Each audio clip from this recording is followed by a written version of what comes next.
తాకట్లో ఉన్న మీ బంగారాన్ని విడిపించి ఆ రోజు ఆన్లైన్ రేటుకి కొంటాం. Sharma gold company. నమస్తే శ్రవంతి గారు. నమస్తే అమ్మా.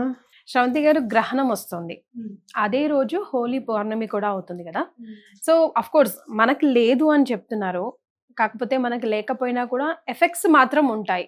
పాటించవలసిన నియమాలు అవసరం లేనప్పటికీ కూడా పర్టికులర్ గా కొన్ని రాశుల వారికి ఈ ఎఫెక్ట్స్ మాత్రం ఖచ్చితంగా ఉంటుంది అంటున్నారు. సో ముఖ్యంగా మనం ఈ రోజు మార్చ్ 14th కి సంబంధించిన గ్రహణం గురించి మాట్లాడుకోవాల్సి వస్తే, ఈ రోజు మనం పాటించవలసిన నియమాల గురించి, ముందు రోజు కామదహనం ఒకటి ఉంటుంది, ఆ తర్వాత నెక్స్ట్ డే పౌర్ణమి రోజు మనము హోలీ ఆడుకుంటాము. ఇక సాయంకాలం మన దగ్గర గ్రహణం లేనప్పటికీ కూడా అమ్మవారి ఆరాధనలో పౌర్ణమికి చాలా విశేషం ఉంది కదండి. సో దీనికి అనుగుణంగా మనం ప్రేక్షకులకి ఇన్ఫర్మేషన్ ఇద్దాం. తప్పకుండా. అయితే గ్రహణము అనేది ఎక్కడైతే ఉంటుందో, ఇప్పుడు ఏ ప్లేసెస్లో అయితే గ్రహణం ఉంటుందో అక్కడ మాత్రమే పాటించాలి అనేది మనం గుర్తుపెట్టుకోవాలన్నమాట. అంటే మనకి ఇక్కడ గ్రహణం లేదు కాబట్టి దాని మ్యాలిఫిక్ ఎఫెక్ట్స్ కూడా, ఇల్ ఎఫెక్ట్స్ కూడా ఏమీ ఉండవు అనేది మనం గుర్తుపెట్టుకోవాలి. ఓకే, ఉన్నప్పుడు ఎంత ఖచ్చితంగా పాటించాలి అనేది కూడా గుర్తుపెట్టుకోవాలి. అంటే గ్రహణం టాపిక్ వచ్చింది కాబట్టి ఎందుకు పాటించాలి అనేది మీరు చూస్తే గనక ఈ మధ్య చాలా సోషల్ మీడియాలో కూడా మీరు చూసుంటారు. గ్రహణం అప్పుడు రోకలి నిల్చోబెట్టారు రోలులో అనేది మీరు చూసే ఉంటారు.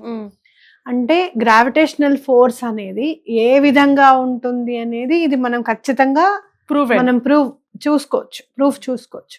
మరి అలాంటి పరిస్థితుల్లో మనం బయటికి రాకుండా ఉండాలి అనేది మన సనాతన ధర్మంలో ఎప్పుడో చెప్పారు. మరి కాబట్టి దాన్ని మనం పాటించాలి అనేది ఖచ్చితంగా గుర్తుపెట్టుకోవాలి. మనం ఇప్పటికీ నమ్మకం, మూఢ నమ్మకం అని కొట్టుమిట్లాడుతూ ఉంటాం some part of our people, కానీ ఎస్, ఇట్స్ ఆల్రెడీ ప్రూవెన్. అయితే భారతదేశంలో కనిపించకపోయినా యుఎస్, కెనడా, ఇటలీ అలాంటి కొన్ని ప్లేసెస్ లో ఉన్నాయి కదండి.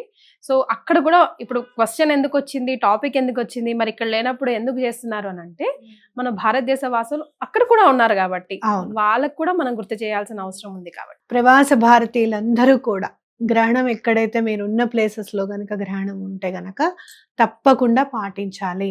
ఎటువంటి పరిస్థితుల్లోనూ గ్రహణం స్టార్ట్ అయ్యే 2-3 గంటల ముందే మీరు ఏదన్నా తినాలనుకుంటే తినేయడం అనేది చాలా ఇంపార్టెంట్. గ్రహణం అయిన తర్వాత చక్కగా తలారా స్నానం చేసిన తర్వాతనే మీరు వండుకోవాలనేది కూడా ఇంపార్టెంట్. అట్లాగే మీకు అక్కడ గరిక ఏదో ఒక రూపంలో గడ్డి అనేది ఉంటుంది కాబట్టి అది తీసుకోవడము. అలాగే ఇప్పుడు చాలా సందర్భాల్లో పూజా స్టోర్స్ లో అక్కడ కూడా దర్బలవి కూడా దొరుకుతున్నాయి, ఆన్లైన్ లో కూడా ఉన్నాయి. కాబట్టి అవి తీసుకొని తప్పకుండా ఇంట్లో మనం ఏవైతే మళ్ళీ వాడుకుంటామో వాటి మీద దర్బ వేయడం అనేది చాలా ఇంపార్టెంట్. చాలా మాత్రం ఇండిపెండెంట్ హౌసెస్ ఉంటాయి కాబట్టి మీరు పైన, ఇంటి పైన, డాబా పైన కూడా దర్బ వేయడం అనేది, వాటర్ ట్యాంక్ లో కూడా ఈవెన్ వేయడం అనేది చాలా ఇంపార్టెంట్. అట్లాగే మరి గ్రహణం అప్పుడు ఏం చేయాలి, కామ్గా కూర్చోవాలా అని అనుకుంటే గనక చక్కగా గ్రహణం స్టార్ట్ అవుతుంది అనుకున్నప్పుడు తలారా స్నానం చేసి భగవంతుడికి సంబంధించిన నామాన్ని ఏదైనా జపించడం, స్తోత్రాలని చదువుకుంటూ ఉండడం అనేది చాలా ఇంపార్టెంట్. అంటే ఈ టైం అనేది ఎలాంటి పవర్ఫుల్ అని అంటే కనుక భగవంతుడిని ఆరాధించడంలో చాలా పవర్ఫుల్. ఎనర్జీ చాలా హైట్స్ లో, పీక్స్ లో ఉంటుంది అనమాట. సో బయటకి ఎందుకు రావద్దు అంటారు అని అంటే కనుక ఎట్లయితే పాజిటివ్ ఎనర్జీ పీక్ లో ఉంటుందో నెగిటివ్ ఎనర్జీస్ కూడా అంతే పీక్ లో ఉంటాయి. వాటిని మనం తట్టుకునే శక్తి మనకి ఉండదు కాబట్టి మనం బయటకు రావద్దు అని చెప్తారు. అంటే మూల విరాట్ కి కూడా గుళ్ళల్లో అమ్మవారికి ఐస్ కూడా క్లోజ్ చేసేస్తారు. అవునండి, కేవలం కాళహస్తిలో మాత్రమే గుడి ముయ్యకుండా ఉంచుతారు ఇక్కడ మనకి గ్రహణ సమయంలో, గ్రహణం ఉన్నప్పుడు. మిగతా వాటన్నిటికీ కూడా క్లోజ్ చేసేస్తారు అసలు టోటల్ గా గుడిలోకి. అలాగే మళ్ళీ గ్రహణం అయిన తర్వాత మళ్ళీ అంత మొత్తం క్లీన్ చేసి, అంతరాలయాన్ని కూడా మొత్తం క్లీన్ చేసిన తర్వాతనే, శుద్ధి చేసిన తర్వాతనే మళ్ళీ మనకి దర్శనం అనేది ఉంటుంది అనమాట. కాబట్టి దీన్ని మనం గుర్తు పెట్టుకోవాలి, ఇది పాటించాలి ఖచ్చితంగా. పాటించినప్పుడు ఎప్పుడైతే మీరు పాటిస్తారో దాని ఫలితం అనేది చాలా బాగుంటుంది అనేది గుర్తుపెట్టుకోవాలి. అలాగే ఏ రాశుల్లో అయితే ఉన్నారో, ఏ రాశి వాళ్ళకి బాగుంది, ఏ రాశి వాళ్ళకి బాగాలేదు అనేది కూడా మనకి క్లియర్గా ఇన్ఫర్మేషన్ ఉంటుంది. అలాంటప్పుడు మీరు అక్కడ దూరంలో ఉన్నారు కదా, ఎవరన్నా గుడిలో ఉన్న వాళ్ళకి మీరు అవి తీసుకెళ్ళి ఏదైనా దానం ఇవ్వడం అనేది చాలా important. ఎస్, గ్రహం అనగానే మనం దాన ధర్మాలకి ఎక్కువగా ప్రిఫరెన్స్ ఇస్తాం కదండి.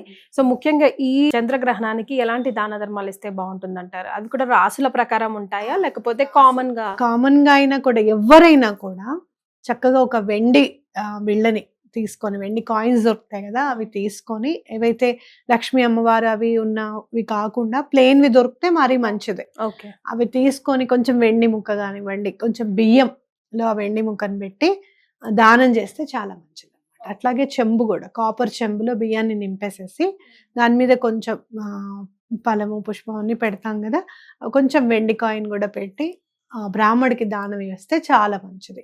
మానసిక అంటే ఏం ప్రాబ్లం ఉంటుంది దీనివల్ల అని, గ్రహణం వల్ల మనుషులకి ఎలాంటి ఎఫెక్ట్స్ ఏం దోషాలు ఉంటాయి మనం దానం ఇవ్వకపోతే అని అంటే గనక మానసిక సమస్యలు రావడానికి అనేది ఎక్కువగా ఛాన్సెస్ ఉంటాయి. మానసికంగా ఎందుకు బాధపడతాము? ఫైనాన్స్ గా బాగాలేనప్పుడు, ఇంట్లో ఎవరికన్నా బాగాలేనప్పుడు, ఇంట్లో అంత చికాకులుగా ఉన్నప్పుడు మనం బాధపడుతూ ఉంటాం. కాబట్టి ఇవేవి కూడా మా చేయడానికి దరి రాకుండా ఉండాలి, మనం రక్షింపబడాలి అని చెప్పి దానాన్ని ఇస్తాం అన్నమాట. ఎస్, కాబట్టి దానం అత్యంత ఫలితమైనది. ఎవరికైనా ఏదైనా దానం చేస్తే, ఇంకొకటి వెండి కాయిన్ పెడుతున్నాం కదా అని చెప్పి కాకుండా ఒక 101 రూపాయో 50 రూపాయలు ఎంతో కొంత ధనాన్ని కూడా దాని మీద పెట్టి ఇవ్వాలన్నమాట. అంటే దానం తీసుకోవడం కూడా ఊరికే తీసుకోకుండా అతనికి మనం గ్రాటిట్యూడ్ చెప్తున్నట్టుగా దానం తీసుకుంటున్నప్పుడు అతనికి ఎంతో కొంత మనం సమర్పిస్తున్నట్టుగా ఇవ్వాలన్నమాట. అప్పుడు చాలా అత్యంత శీఘ్రంగా ఫలితం అనేది ఉంటుంది. ఇక్కడ మనం పౌర్ణమికి చంద్రుడికి సంబంధించినది కాబట్టి చంద్రశేఖరాష్టకం చదువుకుంటే చాలా మంచిది. ఓకే, చదువుకున్నా కూడా చాలా మంచిది. దేవుళ్ళని తప్పకుండా నీట్ చేసుకోవడం అనేది కూడా చాలా ఇంపార్టెంట్. మొత్తం పూజ గది అంతా కూడా నీట్ అయిపోవాలి. ఎక్కడైతే గ్రహణం లేదు వాళ్ళేం పాటించాల్సిన అవసరం అయితే లేదు.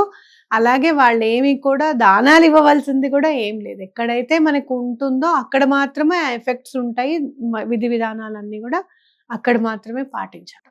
అంటే ఆ టైంలో మీకు ఎక్కడైనా సరే మంచి అనేది జరుగుతుంది కదా అని అనుకుంటే ఆ టైం నోట్ చేసుకొని అప్పుడు ఆ టైంలో కుదిరితే గనక భగవంతుడి ఆరాధన చేయడం అనేది, ఏదైనా స్తోత్రాలు కానివ్వండి, విష్ణు సహస్రనామం కానివ్వండి, అవి చదువుకుంటే ఫలితం ఉంటుంది అనేది ఖచ్చితంగా చెప్పుకోవచ్చు. రైట్. అయితే ముఖ్యంగా గ్రహం అనగానే మనం గర్భిణీ స్త్రీల గురించే మాట్లాడుకుంటాం. అంటే తినే ఆహారమే 3-4 గంటల ముందు మనం ఫినిష్ చేసుకోవాలి అనుకుంటాం. అంటే కొంచెం స్టమక్ ఎంటీ ఉండాలి అని అనేది. అందులో ఇంకో ప్రాణి పెరుగుతున్నప్పుడు మనకే యూనో అప్ అండ్ డౌన్స్ ఉంటాయంటే మళ్ళీ ఆ శిశువుని కూడా కాపాడుకోవాల్సిన బాధ్యత ఉంది కాబట్టి. అంటే ఎందుకు స్పెసిఫిక్ గా అడుగుతున్నాను అంటే శ్రవంతి గారు, ఈ రోజుల్లో బీచెస్ లో పైగా ఈ ఎక్లిప్స్ ని బ్లడ్ మూన్ ఎక్లిప్స్ అని అంటున్నారు. సో మనం చూడొచ్చు అని, నేకెడ్ ఐస్ తో సరే డైరెక్ట్ గా చూడొచ్చు అని చెప్తా ఉన్నారు. అలాంటప్పుడు ప్రాబ్లమ్స్ అయ్యే ఎఫెక్ట్స్ ఉంటాయి. బికాస్ కొందరు చిన్నగా కొట్టేస్తారు, ఇదంతా మూఢనమ్మకం, ఇదంతా త్రాష్ అని చెప్పేసి. సో మన వాళ్ళు సనాతన ధర్మాన్ని నమ్మే వాళ్ళు మన వరల్డ్ వైడ్ గా ఎక్కడున్నా కూడా వాళ్ళ మంచి మనం కోరుకుంటాం కాబట్టి సో వాళ్ళ కోసం మీరు చెప్పే మాట. తప్పకుండా చెప్తాను. ఎటువంటి పరిస్థితుల్లోనూ గర్భిణీ స్త్రీలు మాత్రం అస్సలు బయటికి రాకండి. అయితే మరి ఆహారం ఎట్లా అని అంటే 3-4 గంటల ముందే మీరు కూడా తినండి. తినేసి కదలకుండా పడుకోవాలి. వాళ్ళు కదలిక అనేది ఉండకుండా కదలకుండా పడుకోవాలి అని చెప్తారనమాట పెద్దవాళ్ళు. ఎంత ఎఫెక్ట్ ఉంటుంది అంటే మన జాతక చక్రం చూస్తే ఎవరన్నా ఇప్పుడు గ్రహణం ఉందనుకోండి, కడుపుతున్న వాళ్ళు గ్రహణం పిల్లలకు ఉందనుకోండి, జాతక చక్రం చూసి కడుపుతున్నప్పుడు గ్రహణం ఉందా అండి అని అడుగుతారు. అంత తెలుస్తుందన్నమాట ఏంటి అనేది. కాబట్టి అంటే ఏంటి, మనం తీసుకోవాల్సిన జాగ్రత్త ఖచ్చితంగా ఉండాలి. అలాగే పుట్టిన తర్వాత కూడా ఆ గ్రహణం వాళ్ళు ఉన్నప్పుడు ఆ గ్రహణం అనేది పాస్ అయింది కాబట్టి, ఆ టైం పాస్ అయింది కాబట్టి విధి విధానంగా ఆ జాతకానికి సంబంధించిన గ్రహణం సంబంధించిన కూడా పూజ ఉంటుంది, శాంతి ఉంటుంది, గ్రహణ శాంతి ఉంటుంది. అది కూడా పిల్లలకి తప్పకుండా చేయించాలి. ఇవన్నీ ఎందుకు అని అంటే కేవలం మనం చేసేది ఒక్కరోజు కార్యక్రమం అయి ఉండొచ్చు, 10-15 వేలు ఖర్చు పెట్టుకుంటాం కావచ్చు, కానీ జీవనాధారానికి చాలా ఇంపార్టెంట్. ఆ పిల్ల కానీ ఎటువంటి ఇబ్బందులు పడకుండా ముందుకు వెళ్ళడానికి ఇవన్నీ కూడా మనకు పెద్దవాళ్ళు ఇచ్చిన వరం అని చెప్పుకోవచ్చు. వాళ్ళు తెలుసుకుని మనకు చెప్పారు, మనం కేవలం పాటించడమే. ఆ పాటించడం ఇష్టం లేక ఇవన్నీ మూఢనమ్మకాల కింద మనం తోసేస్తున్నాం. ఒకటి, సనాతన ధర్మం ఎప్పుడు కూడా అసలు సైన్స్ కి ఆధారమే సనాతన ధర్మం. కరెక్ట్. సనాతన ధర్మం సైన్స్ ఆధారం చేసుకుని చెప్పింది కాదు. సైన్స్ కే సనాతన ధర్మం ఆధారభూతమైంది. మీరు ఇప్పుడు చూసారు, విబ్గ్యోర్ అంటున్నాం, 7 కలర్స్ అంటున్నాం, violet, IndiGo, blue, orange, yellow అని చెప్పుకుంటున్నాం. సూర్యుడికి సంబంధించిన గుర్రాలు ఎన్ని, అశ్వాలు ఎన్ని? 7 కాదు. అందులో అరుణవర్ణం చాలా ఇంపార్టెంట్ అని చెప్పట్లేదు, ఆరెంజ్ అని చెప్పి. అంటే ఏంటంటే మనము ఎప్పుడు కూడా గుర్తుపెట్టుకోవాల్సింది ఏంటి అని అంటే, మనకి అర్థమయ్యేటట్టుగా. కేవలం మనము సైంటిస్టులు కేవలం లైట్ నే చూస్తున్నారు, అది స్ప్లిట్ అవుతుంది 7 కలర్స్ గా చూస్తున్నారు. కానీ సనాతన ధర్మంలో దానికి వెనక ఉన్న శక్తిని కూడా చూశారు వాళ్ళు. అది గుర్తుపెట్టుకోవాలి.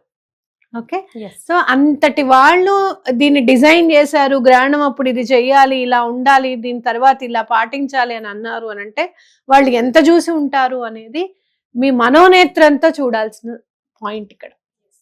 సూక్ష్మనేత్రంతోనూ ఇప్పుడున్న పనిచేస్తున్న బుర్రతో కాదు, జ్ఞానంతో అర్థం చేసుకోవాల్సింది. సూక్ష్మనేత్రంతో అలాగే మనోనేత్రంతో చూడాల్సింది. మన మాంసనేత్రానికి అందినవి కావు ఇవన్నీ కూడా. కాబట్టి అవన్నీ ఆకలి మీద ఈకలు లెక్క పెట్టుకుంటూ కూర్చోద్దు, ఫాలో అయిపోతే అయిపోతుంది కదా. దీన్ని ఫాలో అవ్వమనే కదా చెప్పింది. మరి అది కూడా ఒక్కరోజు ఫాలో అవ్వడానికి కూడా ఇబ్బంది అయితే ఇంకా ఏదో ఉంది, ఇంకా ఏదో బయటకు వచ్చి చూసాం, ఏమొస్తుంది? ఒకవేళ మీరు ఏమైనా చూసారే అనుకోండి, బ్లడ్ మూన్ అని చెప్పి చూసారనే అనుకుందాం, ఏమిటా ఆనందం? భగవంతుడిని అయితే కాదు కదా చూసేది, అవునా కాదు? కాబట్టి రావద్దు. ఈ సూర్యుడును మనకి చంద్రుడు ప్రత్యక్ష దైవాలు, అవునా కాదా? అవునండి. అవి మారుతున్నప్పుడు, అవేవో అడ్డొచ్చినప్పుడు చూడాల్సిన అవసరం మనకి లేదు. కరెక్ట్ గా ఎప్పుడు కూడా కరెక్ట్ గా కనపడుతూనే ఉన్నాయి మనకి ఎప్పటికప్పుడు. కాబట్టి ఏ టైంలో అయితే చేయొద్దు అని చెప్పారు, అవి చేయకుండా ఉంటే ఆ ఫలితాన్ని మనం ఆస్వాదించినప్పుడు, మనం అర్థం చేసుకున్నప్పుడు మనం ఇంకా ముందుకు వెళ్తాం అనేది గుర్తుపెట్టుకోవాలి. రైట్, వెల్ సెడ్ అండి. Thank you so much. ధన్యవాదాలు.